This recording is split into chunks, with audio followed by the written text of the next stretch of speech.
Good morning మిత్రులందరికీ నమస్కారం. మే నెల ఆసరా పెన్షన్ల బడ్జెట్ను ప్రభుత్వం రిలీజ్ చేయడం అనేది జరిగింది. వాస్తవంగా ఇది మే నెల బడ్జెట్ కాదు, ఏప్రిల్ నెలకు సంబంధించినటువంటి పెన్షన్ల బడ్జెట్. ఎందుకంటే ఒక నెల లేటుగా ప్రభుత్వం ఇస్తుంది కాబట్టి నేను ఏప్రిల్ నెల పెన్షన్లు రిలీజ్ అయినాయి అంటే సార్ ఇది మే నెల కదా, ఇది మే నెల పెన్షన్లని కొందరు కామెంట్ చేయడం అనేది జరుగుతుంది. మీకు తెలియజేసేది ఏంటంటే ఇది మే నెల పెన్షన్ కాదు. నేను తంబేల్లో మే నెల పెన్షన్ అని మెన్షన్ చేసినా కానీ ఇది ఏప్రిల్ నెల పెన్షన్ అని మీరు గ్రహించాలి. ఇక్కడ మే నెల పెన్షన్ అనే మనం అనుకుందాము. మే నెల పెన్షన్ల బడ్జెట్ను ప్రభుత్వం రిలీజ్ చేయడం అనేది జరిగింది. అయితే ఇక్కడ ఒక విషయాన్ని మీరు నోటిఫై చేయాలి. కాంగ్రెస్ ప్రభుత్వము అధికారంలోకి వచ్చిన దగ్గర నుంచి ప్రతి నెల కూడా ఈ ఆసరా పెన్షన్ల బడ్జెట్ను 3-4 విడతలుగా విడుదల చేయడం అనేది జరుగుతుంది.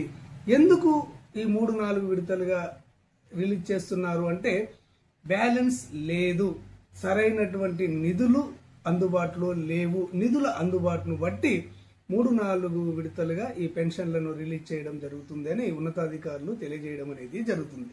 ఈ 3-4 విడతల్లో ఏ విధంగా రిలీజ్ చేస్తున్నారు అంటే ఉత్తర తెలంగాణ జిల్లాల్లోని వారికి ఒకసారి, దక్షిణ తెలంగాణ జిల్లాలోని వారికి ఒకసారి, ఇక్కడ గ్రేటర్ హైదరాబాద్ పరిధిలో ఉన్నటువంటి జిల్లాల వారికి ఒకసారి, మరియు ఇక్కడ ఉత్తర తెలంగాణ మరియు దక్షిణ తెలంగాణలోని సగం జిల్లాలకు మరొకసారి, ఈ విధంగా 3-4 విడతలుగా ఈ ఆసరా పెన్షన్ల బడ్జెట్ను రిలీజ్ చేయడం అనేది జరుగుతుంది. నిన్న ఈ మే నెల పెన్షన్ల బడ్జెట్ను గ్రేటర్ హైదరాబాద్ పరిధిలోని జిల్లాల వారికి బ్యాంకుల ద్వారా ఈ పెన్షన్లు తీసుకుంటున్నటువంటి వారికి వారి బ్యాంక్ అకౌంట్లలో ఈ మే నెలకు సంబంధించినటువంటి పెన్షన్లను క్రెడిట్ చేయడం అనేది జరిగింది. వారి బ్యాంక్ ఖాతాలో జమ చేయడం అనేది జరిగింది.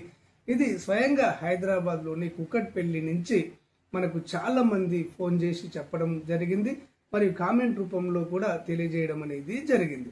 ఈ పెన్షన్లను నిన్నటి నుంచి ఈ నెల 28వ తేదీ వరకు పంపిణీ చేయడం అనేది జరుగుతుంది.